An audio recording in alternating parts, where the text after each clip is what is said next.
Cette courte vidéo aborde de nombreux aspects différents de la culture des melons et des pastèques que je fais pousser ici tous les deux sur la même parcelle de terrain d'environ 1 mètre carré. Ce n'est pas un grand espace, donc j'en profite davantage en faisant grimper un melon le long d'une ficelle et en cultivant, plantés assez près l'un de l'autre, une pastèque dont le centre se trouve à peu près là.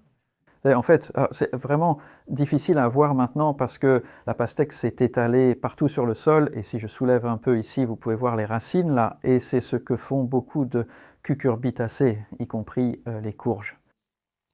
Et en s'étalant sur le sol, elles développent des racines supplémentaires, ce qui leur donne plus de force pour pousser, même s'il n'y a pas beaucoup d'espace ici. Et ensuite, elles s'échappent un peu, donc on a un fruit de pastèque juste ici. Cette variété s'appelle Early Moonbeam. Je vais justement la récolter parce que je pense que vous trouverez ça intéressant à voir. C'est plus difficile de juger la maturité d'une pastèque que d'un melon parce qu'on n'a pas vraiment l'arôme, mais... Délicieuse histoire de la Slovénie. En fait, Katja, elle a mis ça dans un de ses posts. Quand cette petite vrille devient brune, c'est un signe de maturité.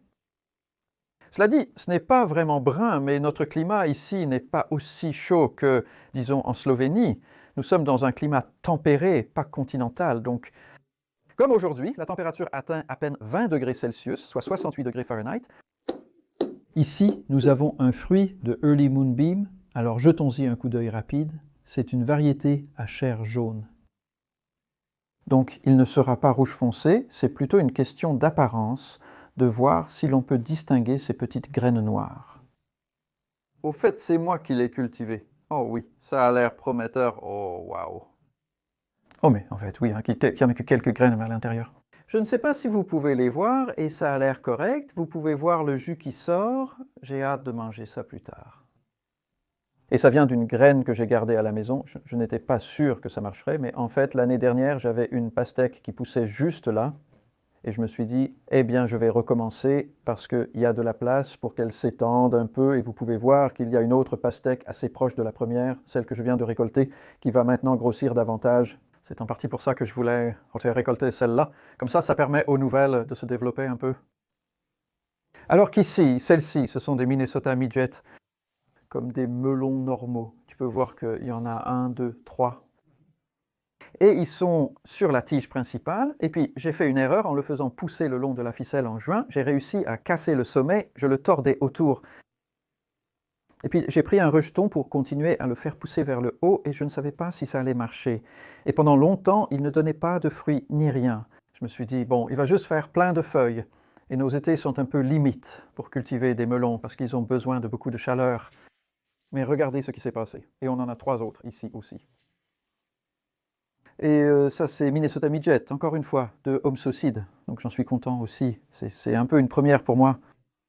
Et quand vous les faites pousser le long d'une ficelle, c'est comme les concombres. Il suffit d'enrouler la tige principale autour. Et juste pour comparer, je veux vous montrer 3 autres melons dans le tunnel plastique où il ne fait pas aussi chaud qu'ici dans la serre.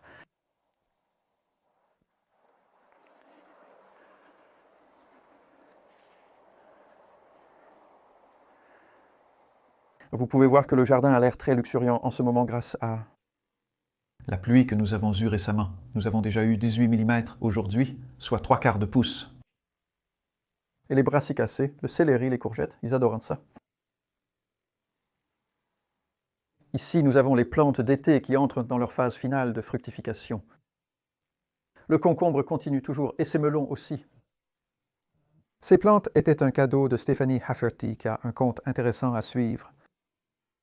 Et il y a 3 variétés différentes provenant de vraies graines. Melon tigre, Early Granite et Kazakh. Et rien que de voir ces 3-là ensemble vous donne une idée de la variété qui est possible en culture à la maison. Et justement, aujourd'hui, j'ai remarqué que celui-ci était tombé. Je n'ai jamais cultivé ces melons tigres auparavant. Donc encore une fois, je vais l'ouvrir parce que je pense que ce serait vraiment intéressant à voir. Il est clairement mûr. On peut voir la différence de couleur. Hier, il avait l'air juste jaune pâle comparé à ce vert. Et juste, vous savez, en une nuit, il est devenu incroyablement mûr. Ce qu'il n'a pas, c'est le fort arôme de melon que vous obtenez de la Charente, par exemple. Ah oui, c'en est un blanc. Comme c'est intéressant. Eh bien, vraiment, je vais mettre une note dans la description de la vidéo. En fait, oui, ça sent plutôt bon. Donc, c'est le melon tigre, et celui-ci, c'est Early Granite. Et tu peux voir qu'il y en a 4 magnifiques qui pendant là. Encore une fois, cultivé de la même manière, le long d'une ficelle. Et ce que tu dois faire quand tu fais ça, c'est laisser les melons pousser sur une pousse latérale. Donc, ils ne sont pas comme les concombres, ils ne poussent pas sur la tige principale. Vous laissez une pousse latérale pousser un peu une fois qu'elles ont commencé à se développer, puis vous pincez la tige principale qui en sort. Donc, vous avez juste un melon là. Et ensuite, c'est de la taille, encore de la taille après ça. Et puis celui-ci, je veux aussi le récolter parce que c'est kazakh. Encore une fois, je ne l'ai jamais cultivé auparavant. Il a l'air mûr. Tu vois cette couleur supplémentaire là? Souvent, tu verras une petite fissure là. C'est un autre signe de maturité. Et encore une fois, sens, tu devrais percevoir un arôme.